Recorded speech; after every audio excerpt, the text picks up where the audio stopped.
السلام علیکم friends, welcome to my channel Novel Studio Official. کیسے ہیں آپ لوگ؟ امید ہے آپ لوگ خیریت سے ہوں گے۔ آج ہم شروع کریں گے تیرے عشق میں فدا کی تیسری قسط۔ تو چلیں جلدی سے شروع کرتے ہیں۔ شروع کرنے سے پہلے میرے چینل کو لائک اور سبسکرائب ضرور کر دیجیے گا۔ ارحم کے چہرے پر ہوائیاں اڑی دیکھ کر ابریش کو لگا تھا کہ گولی اسے لگی ہے، جو یوں ہی گردن اکڑائے، بازو گرائے، بنا پل کے جھپکائے بغیر ہلے کھڑا ابریش کو دیکھ رہا تھا، جس کا چہرہ زرد پڑ چکا تھا۔ وہ ارحم کے پیچھے کچھ فاصلے پر احتشام کو دیکھ رہی تھی، جو پسٹل واپس ہولسٹر میں لگاتا خطرناک سنجیدگی سے ان کی جانب ہی بڑھ رہا تھا۔ ان کے درمیان تھوڑا ہی فاصلہ بچا تھا، جبکہ ارحم یوں کا توں کھڑا تھا جیسے کوئی اسٹیچو کر گیا ہو۔ ارحم تم ٹھیک ہو؟ ابریش نے گھبرائے ہوئے پوچھا تھا، جبکہ ابریش کے پوچھنے پر وہ ہوش کی دنیا میں لوٹا اور اپنی جگہ سے ہل کر ابریش کی جانب قدم بڑھائے۔ ارحم کی فکر کرتے ابریش کو دیکھ کر احتشام نے مٹھیاں بھیجی۔ رکو وہیں! اچانک سے احتشام کی بھاری آواز گونجی۔ وہ ارحم کو ابریش کی طرف بڑھتا دیکھ کر رک گیا۔ ابریش حیرت زدہ سی ارحم کو ٹھیک ٹھاک دیکھ رہی تھی کہ اگر گولی اسے نہیں لگی تو پھر کسے لگی ہے۔ وہ ابھی سوچ ہی رہی تھی جب نظر گاڑی کے پچھلے ٹائر پر پڑی۔ اسے وقفے میں احتشام سکندر اب ان دونوں کے نزدیک آ گیا تھا۔ ارحم خان! اس کی پشت کے عین پیچھے کھڑے ہو کر سرسراتی آواز میں پکارا، جبکہ ارحم نے پلٹ کر احتشام کو دیکھا۔ سفید رنگت میں غصے کی شدت سے سرخی گھلی ہوئی تھی، خوبصورت نقوش پر سختی بڑھتی ہوئی تھی، دونوں ہاتھ پاکٹ میں ڈالے اس کے سامنے کھڑا تھا۔ احتشام لالا! ارحم اس کو دیکھ کر کچھ دیر پہلے کی کیفیت پر خفیف سا ہوا۔ احتشام کو وہ بچپن والا ارحم ہی لگا، جو اسے تپا کر کچھ دیر بعد اس کے سامنے آ کر شدت سے احتشام کو گلے لگ جایا کرتا تھا۔ احتشام اس کو دیکھ رہا تھا کہ وہ بغیر سوچے سمجھے کا موقع دیا احتشام کے گلے لگ چکا تھا اور شدت سے اسے بھینچا۔ تبھی احتشام کے ہونٹوں کے کنارے پہ ہلکی سی مسکراہٹ جھپ دکھلا کر غائب ہوئی۔ جواباً احتشام نے بھی اس کے گرد حصار باندھا۔ لاکھ ناراض غصہ، لڑائیاں، دشمنی سہی، پر وہ ارحم اور بی جان کو ہرگز بیچ میں نہیں لا سکتا تھا، اس لیے وہ سب بھولے ارحم کو خود میں بھینچ گیا۔ ابریش کے ساتھ یونیورسٹی میں دیکھ کر تو وہ کھول اٹھاتا، تب پر نہیں جانتا تھا کہ یہ اس کا کزن تھا۔ احتشام لالا کیسے ہیں آپ؟ ارحم نے خوشی سے چور لہجے میں استفسار کیا۔ ٹھیک۔ وہ اپنے خول میں بند ہوتا اس سے دور ہوا اور عزلی انداز میں بولا، آپ تو بالکل ویسے کے ویسے ہی ہیں۔ ارحم اس کو دیکھ کر بولا کہ وہ بچپن میں بھی یوں ہی سڑو اکڑو قسم کا تھا، اور تم بھی۔ احتشام نے کہہ کر پیچھے کھڑی آنکھیں پھٹنے کی حد تک کھولے ابریش کو دیکھا۔ وہ تو جیسے احتشام ارحم کو ملتا دیکھ کر سکتے میں چلی گئی تھی۔ یہ تھوڑی دیر پہلے والی کیا حرکت تھی؟ احتشام نے روبدار لہجے میں پوچھا، جبکہ ارحم گڑبڑایا اور ابریش ہوش کی دنیا میں لوٹی۔ چلیں ڈبل روٹی؟ ابریش احتشام کو اگنور کرتی بولی کہ دل نہ جانے خوف سے دھڑک رہا تھا۔ اس پاگل شخص سے کوئی بعید نہیں تھی کہ یہیں سے ہی لے جائے۔ وہ اس کی وارننگ کو مٹی میں ملا کر نہ صرف چھوٹی حویلی گئی تھی، بلکہ اس کے ساتھ بھی گھومنے آئی تھی، جس کے ساتھ بچپن میں ہی احتشام نے اسے دور رہنے کا درس دیا تھا۔ اور اب تو وہ دونوں بڑے ہو چکے تھے، اب احتشام کا کیا ری ایکشن ہونا تھا، سوچ کر ہی ابریش نے جھڑجھڑی لی دی۔ احتشام نے ان کو خطرناک تیوروں سے دیکھ کر کہا کہ ابریش گڑبڑا گئی، چلتے ہیں نا؟ رکو تو تھوڑی دیر، یہاں کیا کر رہے ہو تم لوگ؟ احتشام نے پوچھنا ضروری سمجھا۔ غصے کی حد بڑھ گئی تھی کہ وہ ارحم کے ساتھ سیر سپاٹوں پہ نکلی ہوئی تھی۔ وہ لالا اس چڑیل کو آئس کریم کھانی تھی اس لیے، اور پھر اسے باگڑ بلی دیکھنی تھی۔ باگڑ بلا تو کہہ نہیں سکتا تھا اسے یہاں آئے پر سوائے بکریوں کے کچھ نہ دکھا۔ ارحم تعصب سے سر ہلاتے بولا کہ سارا ملبہ ابریش پہ گرا گیا۔ جھوٹے شخص! تم نے کہا تھا کہ میں آئس کریم کھلاؤں گا، اور باگڑ بلا بھی تم نے ہی کہا تھا۔ احتشام بھائی کو میری تو اچانک سے نظر پڑی تو زبان سے پھسل۔ اس سے پہلے کہ ابریش مزید گوہر افشانی کرتی، نظریں احتشام کے گرے آنکھوں سے ٹکرائی تو ان سے لپکتے شعلے دیکھ کر زبان کو بریک لگی، جبکہ ارحم کو یکدم ہنسی کا دورہ پڑا تھا۔ دونوں نے ایک دوسرے سے نظریں پھیر کر اس آفت کی پڑے کو دیکھا، جو کھانستا دانستہ طور پر احتشام سے دور ہوا تھا اور گاڑی سے جا لگا۔ یہ احتشام سے جان بچانے کا حربہ تھا، جس پر وہ بروقت عمل کر چکا تھا۔ لالا میں نے ایسا کچھ نہیں کہا، ارحم معصومیت والا روپ دھارے بولا۔ احتشام نے آئیبرو اچکائی اور گھورا، جیسے مجھے تو پتہ نہیں۔ اس نے یہی تاثر دیا کہ ارحم بیچارہ شرمندہ سا یہاں وہاں دیکھنے لگا۔ اور تم ابریش بی بی؟ احتشام اب ابریش کی طرف متوجہ ہو، کس کی اجازت سے حویلی سے باہر قدم نکالے؟ آواز میں گرج پن تھا کہ ابریش اپنی جگہ سے اچھلی۔ خانم بی کی اجازت سے۔ ابریش ہلکی آواز میں منمنائی، میں نے کیا کہا تھا؟ احتشام نے اسی لہجے میں اگلا سوال کیا۔ منع کیا تھا جانے سے؟ اور ارحم کو دیکھتی بیچاری شکل بنائے بولی، تو خانم بی نے اجازت دی۔ ابریش اس کی گرے سرخ آنکھوں میں دیکھ کر بولی، خانم بی سے اجازت لے کر اس سے انکار کو کوئی اہمیت دیے بغیر وہ اپنی منمانی کر گئی۔ یہ سوچ آتے ہی احتشام کا دماغ گھوم گیا تھا۔ میری کوئی اہمیت نہیں ڈیم اٹ! وہ ایک دم سے چلایا، جبکہ خوف سے ابریش کے ماتھے پر پسینے کی بوندیں چمکنے لگی۔ اس کے چلانے پر ارحم جو ٹھوکے سے کھڑا تھا، ہڑبڑا کر سیدھا ہوا۔ میں کیوں اور کس لیے پوچھوں آپ سے؟ جب خانم بھی گھر کی بڑی ہیں، میں نے ان سے پوچھ لیا تو آپ کی کیوں سنوں میں؟ آپ کیوں مجھ پر روب جھاڑ رہے ہیں؟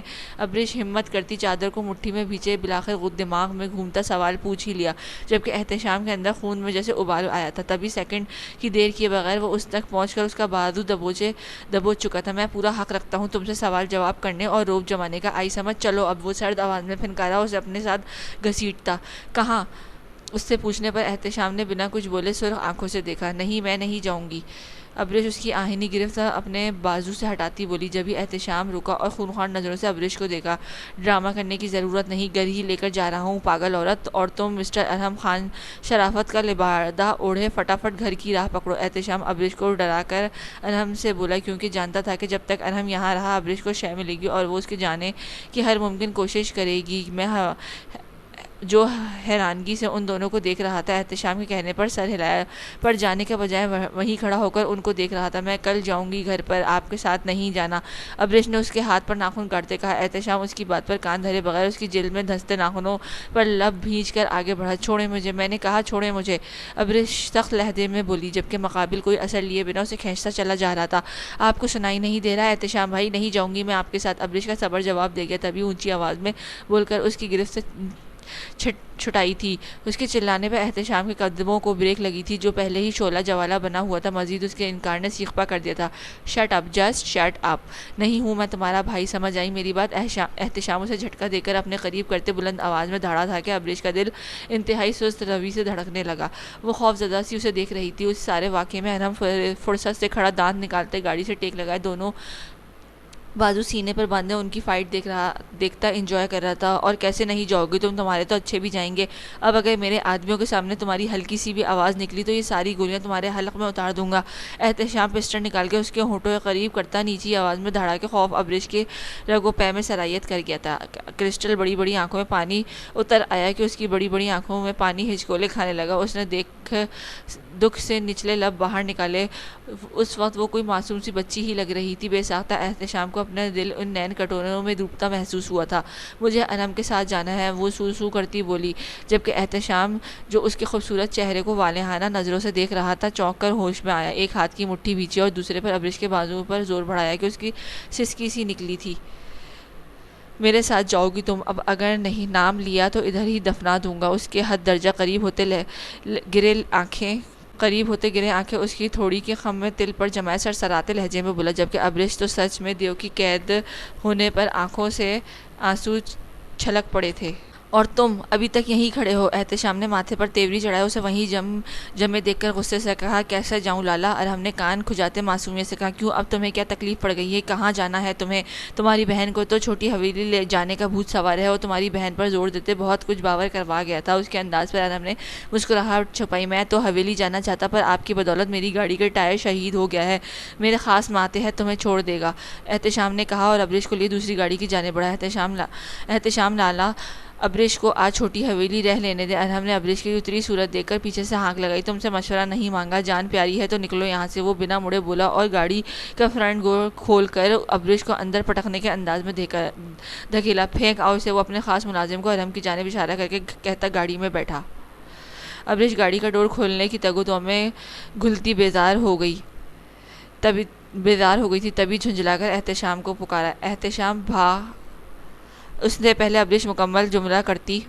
احتشام نے گردن موڑ کر اسے وارننگ دیتی نظروں سے دیکھا کہ ابریش کے لب سختی سے بھینچے۔ کوئی بکواس نہیں، اب میرا دماغ پہلے ہی بہت خراب ہے، مزید تمہاری فضول گوئی نے کر دیا ہے۔ وہ اسٹیئرنگ پر پکڑ مضبوط کیے بھاری آواز میں بولا کہ ابریش کو لگا وہ اس کے ہر لمحہ ملتی دھمکیوں کو سنتے ہی مر جائے گی۔ عمل درآمد تو بہت دور کی بات ہے۔ وہ لب سیے آنسو بہاتی کھڑکی کی جانب رخ موڑ گئی۔ بڑی حویلی میں گاڑی رکتے ہی ابریش تیزی سے باہر نکلی تھی۔ خانم بھی وہ لاؤنج میں سب کو بیٹھے دیکھ کر روتی ان کی جانب بڑھی۔ ابریش میری بچی۔ خانم بھی اس کو یوں دکھ سے پکارنے پر تڑپ اٹھی تھی۔ شبانہ بیگم اور باقی سب بھی اس کی شدت پر رونے پر پریشان ہو گئے تھے۔ کیا ہوا؟ کیوں رو رہی ہو؟ خانم بھی اسے سینے میں بھینچے بولی۔ خانم بھی، آپ کا وہ جلاد سے خڑوس لاڈلا زہریلا پوتا مجھے اپنے ساتھ کھینچ کر لے آیا، مجھے رہنے نہیں دیا چھوٹی حویلی، وہ بہت برا ہے۔ خانم بھی، ابریش سسکیاں بھرتی دل کی بھڑاس نکال گئی۔ میں تمہاری سوچ سے بھی زیادہ برا ہوں، جس کا اندازہ کچھ گھنٹوں بعد ہو جائے گا۔ اس کے پیچھے آتا احتشام اپنے لیے القابات پر نچلے لب کا کنارہ دانتوں میں دبائے گمبھیر روبدار آواز میں بولا اور سب کو شدید ششٹ چھوڑ کر اپنے کمرے کی جانب بڑھ گیا۔ دیکھا خانم بھی، یہ ایسے کیوں ہے بڑی مما؟ وہ خانم بھی سے کہتی کہتی نرگس بیگم سے شکوا کر گئی، جبکہ سب کے دل تو اب خوف سے تیز دھڑک رہے تھے جبکہ اس کو زہریلے شخص سے نکاح کا پتہ چلے گا۔ نرگس بیگم اس کے یوں کہنے پر مسکراہٹ دبا گئی۔ آپ کا بیٹا مجھے بالکل پسند نہیں بڑی ماما، میرا دل کرتا ہے میں ان کو۔ اس سے پہلے ابریش دل کی بات سب کو بتاتی احتشام کی گرجدار آواز گونجی، مجھے کون سا تم سے عشق ہے اور تمہارا جو دل کرتا ہے بعد میں کرنا، فوراً سے چائے لے کر آؤ میرے کمرے میں۔ زینے چڑھتا وہ اس کی گوہر افشانیاں سن چکا تھا جبھی اونچی آواز میں بولا کہ اپنے کمرے میں جا کر ٹھا سے دروازہ بند کیا تھا۔ میں بناؤں چائے؟ ابریش کا صدمہ لگا تھا، اتنے سارے گھر کے لوگوں کے بیچ وہ اسے کہہ کر گیا تھا۔ مورے سنا آپ نے کچھ انوکھا تو نہیں کہا اس نے جو صدمہ لگ گیا ہے؟ جاؤ۔ شبانہ بیگم نظر چراتی اسے ڈپٹ کر وہاں سے اٹھاتی، میں کیوں بناؤں، نہ پیے بھلی بلا سے۔ ابریش سنا نہیں، جاؤ بناؤ جا کر۔ اب کی بار وہ سخت لہجے میں بولی، سجل آپی، رباب آپی۔ ابریش نے ان کو دیکھا، وہ کندھے اچکا گئی۔ ابریش پھر سے رونا شروع ہو گئی تھی۔ کیا ہے بہو، کیوں بچی کو پریشان کری ہو؟ جاؤ بیٹا اپنے کمرے میں جاؤ۔ خانم بی نے ابریش کو کمرے میں بھیجا اور رباب کو چائے بنانے کا کہا جبکہ باقی سب بیٹھے رات کی مہندی کے فنکشن کے ارینجمنٹ پر بات کرنے لگے۔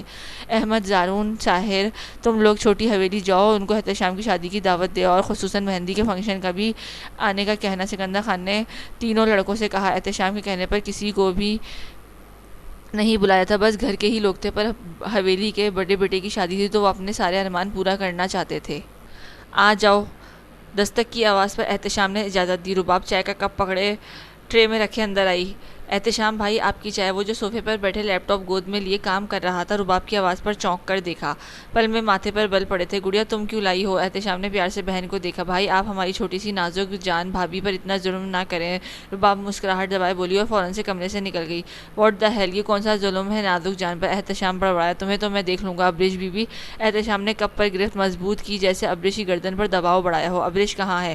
ارحم کے اکیلے آتا دیکھ کر بی جان نے پوچھا۔ وہ نہیں آئی؟ کیا مطلب نہیں آئی؟ تمہارے ساتھ گئی تھی بی جان کی جگہ؟ ارتضیٰ نے پوچھا۔ وہ کچھ دیر پہلے ہی لوٹا تھا اور اب فیروز خان اور بی جان کے پاس بیٹھا تھا۔ وہ بڑی حویلی چلی گئی ہے۔ بڑی حویلی پر کیسے، کس کے ساتھ؟ ابریش تو رکنے آئی تھی، بی جان نے حیرانگی سے پوچھا۔ احتشام لالا لے گئے ہیں، ارحم صوفے پر بیٹھتا بولا۔ سن کر ارتضیٰ نے ضبط سے مٹھیاں بیچی اور باقی سب گہری سانس بھر کر رہ گئے۔ یہ لڑکا میرے ہاتھوں ضرور مرے گا بی جان، ارتضیٰ سرد آواز میں بولا جبکہ بی جان نے دہل کر اسے دیکھا۔ بیٹا اس کی مرضی، وہ پورا حق رکھتا ہے ابریش پر، فیروز خان نے سمجھانا چاہا۔ وہ ہم بھی تو حق رکھتے ہیں، بہن ہے وہ ہماری، میری جان بستی ہے ابریش میں۔ اس سائیکو انسان کے پیچھے میں اپنی بہن سے دور نہیں ہو سکتا اور نہ ہی اس کے حوالے کر سکتا ہوں۔ بیٹا وہ اس کے نکاح میں ہے۔ ایسا تو رباب بھی میرے نکاح میں ہے، پر میں بھی پورا حق رکھتا ہوں اس کی بہن پر، ارتضیٰ غصیلی آواز میں بولا۔ خان صاحب ارتضیٰ ٹھیک کہہ رہے ہیں، ہماری بھی بہو ہے اس گھر میں، میرے خیال میں اب رخصتی کے لیے بات کر لینی چاہیے۔ بڑی حویلی والے نہیں مانیں گے زلیخا، فیروز خان فکرمند لہجے میں بولے۔ کیسے نہیں مانیں گے؟ ان کا بیٹا من مرضیاں کرتا پھرے اور پابندیاں ہم پر عائد ہو، پہلے ہی اس کو بہت چھوٹ دی ہوئی ہے میں نے۔ یہ جس طرح وہ ابریش کو لے کر گیا ہے اسی طرح میں اس کی بہن کو لے کر آؤں گا، ارتضیٰ کاٹدار لہجے میں بولا تھا۔ غصے سے برا حال ہو رہا تھا جبکہ ارحم نے چونک کر اپنے نالا کو دیکھا جو احتشام سے بالکل کم نہ تھا، دونوں ٹکر کے لگ رہے تھے۔ ارتضیٰ بیٹا میں بات کرتا ہوں سکندر خان سے۔ فیروز خان اس کے غصے کو دیکھ کر مصلحت کے تحت بولے جس کا بس نہیں چل رہا تھا کہ احتشام کو ابھی جا کر 2-3 جڑ دے۔ تم لوگ کہاں گئے تھے؟ ارتضیٰ نے اب خون خوار نظروں سے ارحم کو دیکھا جس کی بدولت احتشام ابریش کو لے کر گیا تھا۔ اس سے پہلے کہ ارحم ان کو تفصیل بتاتا بڑی حویلی کے 3 سپوت اندر آئے۔ السلام علیکم، ان تینوں یک زبان بولے جبکہ چھوٹی حویلی کے مکین ان کو دیکھ کر حیران ہوئے تھے۔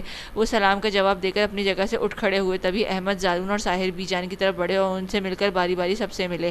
کیسے ہو بیٹا؟ بی جان پیار سے ان کو دیکھتی بولی۔ ہم ٹھیک ہیں جان، بی جان آپ کیسی ہیں؟ احمد ان کے پاس بیٹھ کر پیار سے بولا جبکہ زارون ساحر ارحم کے پاس بیٹھ گئے تھے۔ وہ ارحم کو یونیورسٹی میں مل چکے تھے اور یہ بھی جانتے تھے کہ ارحم اور ابریش ایک ہی کلاس میں ہیں۔ وہ ابریش کو بتانا چاہتے تھے پر ارحم نے ان کو منع کر دیا تھا ابھی نہ بتائیں کیونکہ وہ اسے تھوڑا تنگ کرنا چاہتا تھا۔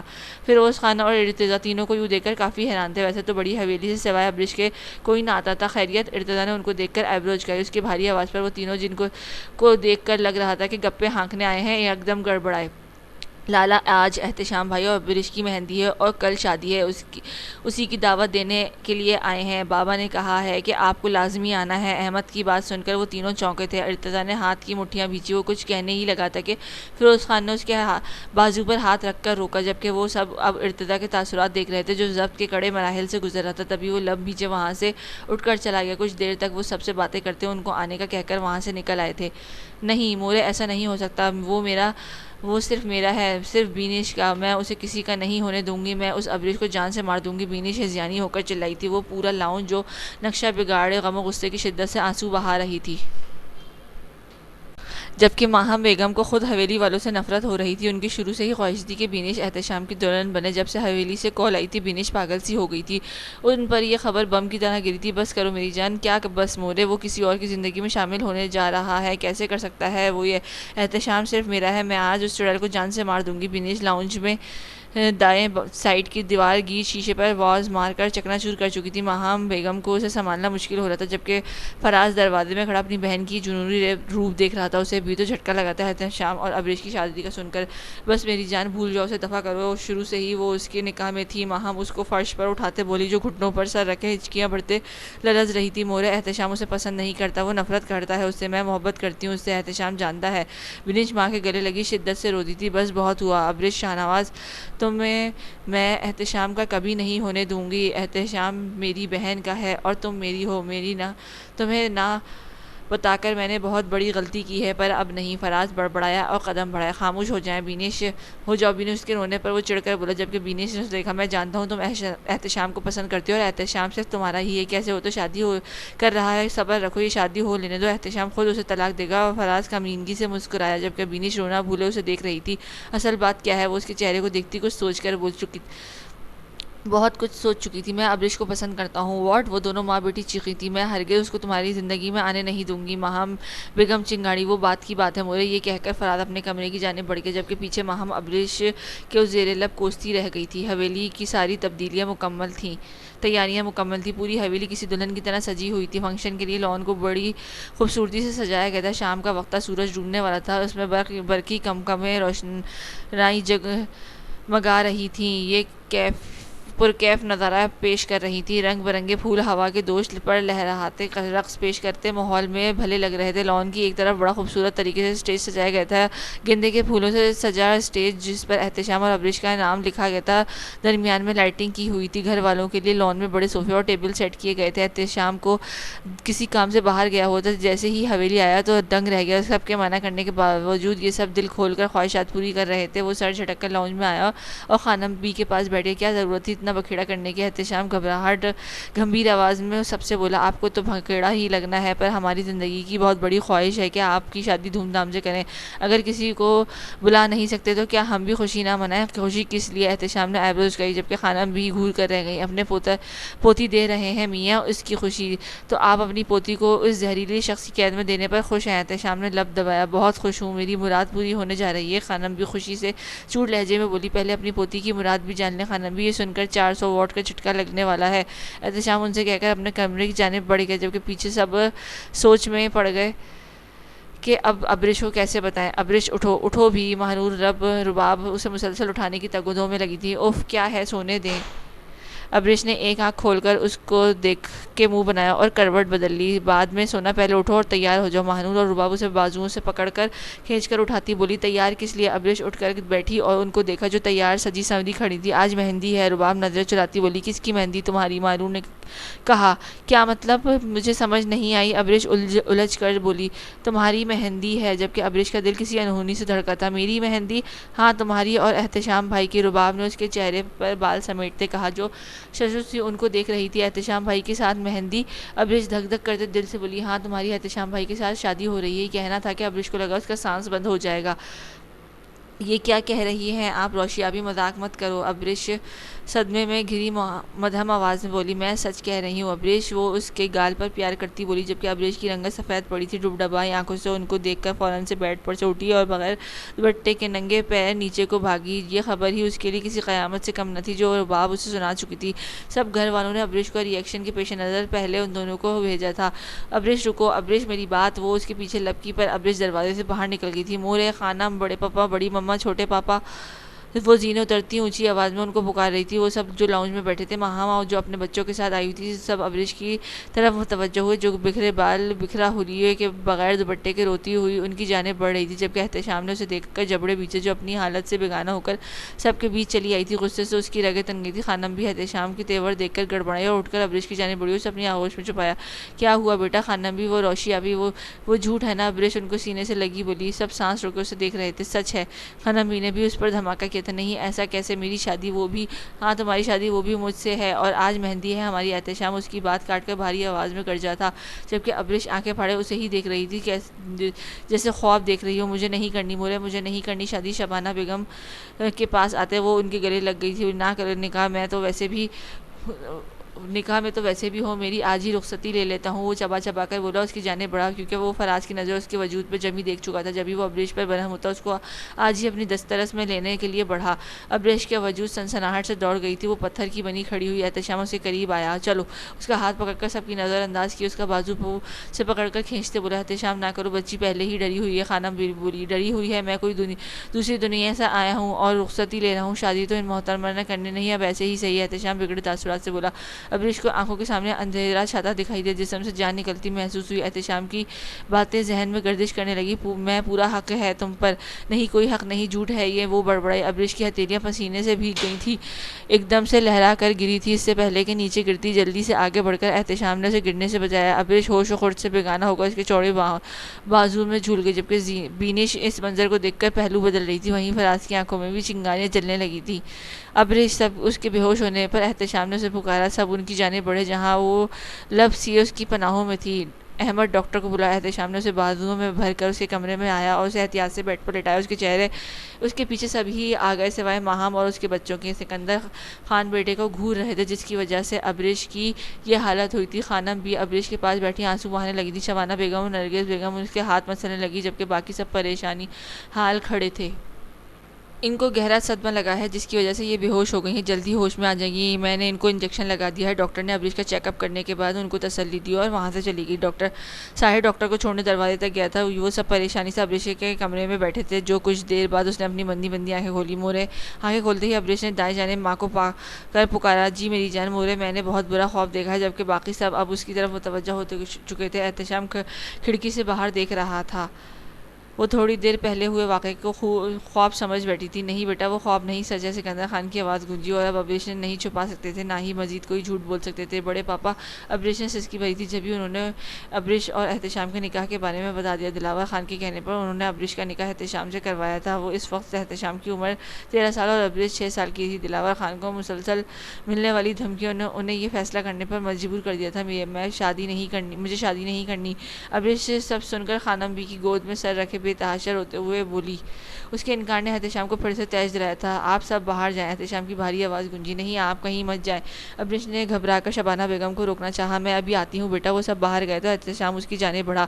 یہ کیا ڈرامہ ہے؟ کیوں نہیں کرنی تمہیں شادی؟ وہ بیٹھے قریب آتا بولا، مجھے آپ پسند نہیں۔ ابریش اٹھ کر بیٹھی اور کمبل کو مٹھی میں دبوچا تھا۔ تو تم مجھے کون سا پسند ہو؟ جس طرح میں تم سے نفرت کے باوجود شادی کر رہا ہوں، اس طرح تم بھی کرو گی؟ وہ اس کے چہرے کو دیکھتا دبی دبی آواز میں بولا، میں نہیں کروں گی۔ ابریش اس کی آنکھوں میں دیکھ کر بولی۔ جبھی احتشام طوفان بنا، وہ تھوڑا سا فاصلہ ختم کرتے اس کی حد درجہ قریب آیا اور بنا اسے سمجھنے کا موقع دیے بیڈ پر دھکا دے کر ابریش کی دائیں بائیں بازو رکھ کر اس پر جھکایا۔ ابریش کی دبی دبی سی چیخ نکلی، تمہاری حرکتوں کی وجہ سے آج تم میری قید میں ہو اور رہو گی۔ تمہیں میں تمہاری مرضی سے نہیں چھوڑ سکتا۔ تم سے شادی میرا انتقام ہوگی، جبکہ دوسری شادی میں اپنی پسند سے کروں گا۔ وہ اس کے چہرے پر پھٹکارا۔ اسی گرم سانسوں سے ابریش کو اپنا چہرہ جھلستا محسوس ہو رہا تھا۔ احتشام کو اس طرح دیکھ کر وہ پھر سے ہوش کھونے کے در پر تھی۔ دل کی دھڑکن معمول سے بڑھ گئی تھی۔ تیار ہو کر نیچے آؤ فوراً۔ اگر 10 منٹ میں تم باہر نہیں آئی تو پھر میں اپنے سارے حق وصول کرنے آ جاؤں گا، کیونکہ میری بیوی تو تم میری ہو ہی اور کوئی مجھے روک نہیں سکتا۔ احتشام اس کی بڑی بڑی آنکھوں میں خوف دیکھ کر پیچھے ہوا اور اسے وارننگ دیتا کمرے سے باہر چلا گیا۔ ابریش سخت وحشت زدہ سی دروازوں کو دیکھ رہی تھی، جس میں سے ابھی ہی وہ اس کی دنیا ہلا کر بادشاہ کی طرح کروڑ سے ڈرا دھمکا کر گیا تھا۔ کیا میں اس دیو کے قبضے میں ہوں؟ کیا مجھے پر یہ زہریلا سایہ ہے؟ نہیں، ایسا نہیں ہونے دوں گی۔ آج تک اس جلاد آدمی کی مجھ سے نفرت کی وجہ سمجھ نہیں لگی، اوپر سے یہ میری زندگی کا مالک بن چکا ہے۔ میں نہیں ہونے دوں گی۔ احتشام، سکندر خان آپ کا جینا نہ حرام کیا تو میرا نام بھی ابریش نہیں۔ وہ جھٹکے سے اٹھ بیٹھی اور اپنے گالوں پر لڑکتے موتیوں کی مانند نازو صاف کیے۔ بڑا شوق چڑھا ہے حق وصول کا، میرے قریب تو آ کر دکھائیں۔ آپ کو کیا لگتا ہے میں ڈر جاؤں گی؟ بالکل نہیں۔ آپ شیر ہیں تو میں شیرنی ہوں۔ 10 منٹ تو کیا، میں آج رات کمرے سے ہی باہر نہیں نکلوں گی۔ کوئی نہیں ہوگی یہ مہندی، ایک تو مجھ پر اتنا بڑا پہاڑ توڑا ہے، اوپر سے مجھے بجائے گھر ریسکیو کرنے کے مہندی کا فنکشن کر کے مجھے اس پہاڑ تلے دبانے پر تلے ہیں۔ وہ بیڈ شیٹ، کشن، تکیے، فرش کی زینت بناتی چیخ اٹھی تھی۔ اسے غصہ کھائے جا رہا اسے غم کھایا جا رہا تھا کہ وہ احتشام کے نکاح میں تھی۔ یار احتشام، تیرا شک درست نکلا، یہ ضرور تمہارے کسی دشمن کا کام ہے۔ میں نے اس کا سارا ڈیٹا نکالا، یہ عمران نامی ایک غریب شخص کا نمبر ہے، وہ اسلام آباد کے پسماندہ علاقے میں رہائش پذیر ہے۔ اس کی ساری ڈیٹیل تجھے مل کر دی ہیں، اس وقت وہ فرار ہے۔ اس کا نمبر ٹریکر پر لگا دیا ہے، جیسے ہی آن ہوگا فوراً سے لوکیشن معلوم ہو جائے گی۔ حارث کی آواز اسپیکر سے ابھری تھی۔ یہ سن کر احتشام کی پیشانی پر بل پڑے تھے، گرے آنکھوں میں قہر برپا ہوا تھا۔ حارث کی آواز اسپیکر سے ابھری تھی۔ یہ سن کر احتشام کی پیشانی پر بل پڑے تھے، گرے آنکھوں میں قہر برپا ہوا تھا۔ مجھے وہ ہر حال میں چاہیے حارث، کچھ بھی کرو، بس مجھے وہ شخص چاہیے۔ اپنی پوری فورس لگا دو، اسے تلاش کرو۔ اس کے پاس ابریش کی بہت سی پرسنل تصویریں ہیں جو وقتاً مجھے بھیجتا رہتا ہے، یہاں تک کہ اس کے کمرے سے بھی لی گئی ہیں۔ وہ جو بھی ہے، ابریش کی ہر ایکٹیویٹی پر نظر رکھے ہوئے وہ ابھی بھی مختلف نمبروں سے دھمکی دے رہا ہے، ابریش کے لیے نازیبا الفاظ استعمال کر رہا ہے وہ مجھ پر واضح پر جب میں واپس کال کرتا ہوں تو نمبر بند ہوتا ہے۔ احتشام غصے کی شدت سے گہری سانسیں بھرتا، ضبط کے باوجود آواز میں بھاری پن اور غصہ مجتمع تھا۔ تو فکر مت کر یار، ہم اسے جلد ہی تلاش کر لیں گے، بس تو بھابھی کو گھر سے باہر مت نکلنے دینا اور اس کی حفاظت کر۔ مجھے لگتا ہے کہ وہ لوگ ضرور کوئی گیم کھیل رہے ہیں، ضرور اس کی پشت پر کسی بڑے سامی کا ہاتھ ہے۔ حارث نے پیپر ویٹ گھماتے کچھ سوچ کر احتشام سے کہا، مجھے جس پر شک ہے اللہ کرے کہ وہ نہ ہو، ورنہ میرا قہر سے نہیں بچ پائے گا۔ احتشام آنکھ کا دریا بنا پڑا تھا، کہاں برداشت تھا کہ کوئی اس کی بیوی کے ایک پل پر نظر رکھے ہوئے ہے اور اسی لمحے کی پکس بھیج کر ساتھ اسے جان سے مارنے کی دھمکی دے رہا تھا۔ پاکستان سے باہر آ کر بھی وہ اس کے خاص ملازم حویلی اور حویلی کے ہر پل سے آگاہ رکھتے تھے۔ کچھ دنوں سے اسے ابریش کی پکس مل رہی تھی۔ پہلے تو احتشام کو لگا کہ یہ ابریش ہے، اس کی فریش ہو کر واش روم سے نکلتی پکس اور کچھ ابریش کی لیٹے ہوئے کی تھی۔ احتشام کو دیکھ کر کچھ عجیب لگا، اس کچھ بری طرح کھٹک رہا تھا۔ اس نے بہانے سے ماہنور، رباب اور سجل سے پوچھا کہ کہیں وہ نہ کر رہی ہوں، پر جب انہوں نے ناعلمی کا اظہار کیا تو احتشام کو صحیح معنوں میں جان نکلی تھی۔ کون تھا وہ، کس کی ہمت کہ وہ حویلی تک آ گیا۔ اس دن یونیورسٹی میں ارحم کے ساتھ ابریش کی لی گئی پکس کسی انجان نمبر سے آئی تھی۔ تمہاری بیوی اس وقت میری نظروں کے سامنے ہے، اسے طلاق دو گے یا پھر ایسے ہی اٹھا لوں؟ بڑی مست چیز ہے، اب تو صبر کرنا بھی مشکل ہے۔ انجانے نمبر سے آنے والی دوسرے میسج نے احتشام کو سر تا پیر تک جھلسا دیا تھا۔ کتنی مشکل سے اس نے خود پر ضبط کیا تھا اور دوسرے دن ہی وہ پہلی فلائٹ سے پاکستان پہنچ آیا تھا۔ اس نے ابریش کو سختی سے یونیورسٹی جانے سے منع کیا تھا کہ اسے پھر سے دھمکی ملی تھی۔ اچھا ہوا پاکستان آ گئے، تمہاری نظروں کے سامنے تمہاری بیوی کی عزت پامال ہوگی۔ احتشام کے غصے سے برا حال تھا، اس نے آتے ہی اس کی تلاش شروع کر دی۔ خانوں کی عزت پر ہاتھ ڈالنے کی کوشش کرنے والا وہ سر دھڑ سے جدا کر دینا چاہتا تھا۔ شاید وہ ابھی بھی واپس نہ آتا، پر اب اس کا آنا ضروری ہو گیا تھا۔ مجھ سے دشمنی مول لینے والا کوئی عام نہیں ہو سکتا حارث، اور یہ دشمنی ابھی کی نہیں، بہت پرانی کی لگ رہی ہے، جس کا سرا وہ شخص ہے۔ احتشام باروب آواز میں بولا۔ مزید چند باتوں کے بعد وہ فون رکھ چکا تھا۔ احتشام کا دل کر رہا تھا ہر چیز تہس نہس کر دے، پورے جسم میں شعلے سے بھڑکنے لگے تھے۔ تبھی وہ فون بیڈ پر پھینک کر وارڈروب سے ڈریس لے کر واش روم بند ہو گیا اور تاکہ خود کو پرسکون کر سکے۔ ابریش، دروازہ کھولو یار، سب انتظار کر رہے ہیں۔ سجل کب سے دروازہ پیٹ رہی تھی، پر وہ بے حس بنی کمبل اوڑھے لیٹی ہوئی تھی۔ نو، تم ٹھیک ہو؟ جواب تو دو۔ سجل آپی چلی جائیں، میں ٹھیک ہوں۔ آخر کار ابریش کی چپ ٹوٹی۔ تم تیار ہو جاؤ جان، سجل پھر سے بولی۔ ہرگز نہیں، میں نہیں آؤں گی باہر، نہ مجھے مہندی لگوانی ہے، نہ مجھے دیو سے شادی کرنی ہے۔ ابریش کی بھیگی آواز سجل کے کانوں میں پڑی تھی۔ جانا، سب باہر انتظار کر رہے ہیں، میری کیوٹ سی بھابھی جان۔ سجل آپی مت بولیں بھابھی، مجھے کچھ ہوتا ہے، ابریش کہہ کر اس کی سسکی بھری آواز گونجی۔ ہائے میری شہزادی بھابھی جان، مت رو ایسے یار، احتشام بھائی بہت اچھے ہیں، بس غصے کے تیز ہیں، چلو شاباش باہر نکلو، ورنہ بھائی خود آ گئے تو پھر ہم کچھ نہیں کر پائیں گے۔ سجل نے اسے احتشام کے حوالے سے دھمکایا۔ بس دھمکیاں دینی آتی ہیں آپ کے زہریلے بھائی کو، اور اب آپ بھی ان کی طرح کڑواہٹ جھاڑ رہی ہیں۔ ابریش دبی آواز میں چلائی۔ تم دیکھنا، کچھ دن تک تم خود بھائی کی تعریفیں کرتی نہیں تھکو گی، مجھے نہیں دیکھنا، اور آپ کے بھائی کا کام اس لائق ہے نہ ہوں گے کہ تعریف کی جائے۔ ابریش سجل کی بات پر بھڑک اٹھی۔ دیکھو ابریش میری جان، ارتضیٰ لالا بھی آنے والے ہیں، اگر تم اسی طرح کمرے میں بند رہی تو ضرور بڑی بدمزگی پیدا ہوگی۔ سجل اس کی منتیں کرتی بولی۔ احتشام جو تیار وائٹ شلوار قمیض میں ملبوس کفونوں تک فولڈ کیے نکست تیار اپنے کمرے سے باہر نکل کر نیچے جا رہا تھا، سجل کی عاجزی سے بھرپور آواز اسے کانوں میں پڑی۔ وہ نیچے جانے کا ارادہ ترک کیے کوریڈور سے گزر کر دائیں جانب بنے کمرے کی طرف آیا جہاں سے سجل کی آواز آ رہی تھی۔ احتشام کی پیشانی پر بل پڑے کہ سجل دروازہ پیٹ کر اسے باہر آنے کا عندیہ دے رہی تھی، اور وہ ڈھیٹ بنی بنی آگے سے انکار کی جا رہی تھی۔ احتشام خاموشی سے چلتا سجل کے پاس آن کھڑا ہوا۔ سجل نے بوکھلا کر احتشام کو دیکھ کر کچھ کہنا چاہا کہ احتشام نے اشارے سے اسے چپ رہنے کا کہہ کر اندر سے آتی ابریش کی باتیں سننے لگا۔ ہونے دیں بدمزگی، اچھا ہے میرے ارتضیٰ لالا احتشام سکندر خان کا بھرتا بنائیں گے اور ان کی ساری زہر نکال باہر کریں گے، اس کی جلادیت اور غصے میں میرے ارتضیٰ لالا ہی نمٹیں گے۔ اور کیا لگتا ہے آپ کو بھائی کو میں ڈر گئی ہوں؟ ڈرتی ہے میری جوتی، مجھے تو بس یہ غم ہے کہ دادا جان نے مجھے معصوم پر ظلم کیا، مجھے اس باگڑ بلے سے شادی نہیں کرنی تو بس فائنل ہے۔ اب اگر دادا جان بھی قبر سے اٹھ کر آ گئے تو میں ان کو یہی کہوں گی کہ آپ مجھے سونے دے سجل ابھی، پہلے ہی میرا دماغ گھوم رہا ہے، کہیں میں آپ کے خوبصورت چہرے والے دل والے بھائی کو کے اوپر نہ پہنچا دوں۔ ابریش کے غصے سے بھرپور چبا چبا کر بولے اور کمبل سر تک تالے جبکہ دوسری جانب باہر کھڑی سجل کا چھت پھاڑ کہکا گونجا اور احتشام کو اپنے لیے ابریش کے الفاظ اور منصوبہ کو سن کر چہرہ سرخ ہوا تھا، آنکھوں کے کنارے میں سرخی چھانے لگی۔ اس کے گھور کر سجل کو دیکھا جس کی ہنسی روکنے کا نام نہیں لے رہی تھی۔ احتشام کی گھوری پر سجل منہ پر ہاتھ رکھے ہنسی چھپانے لگی۔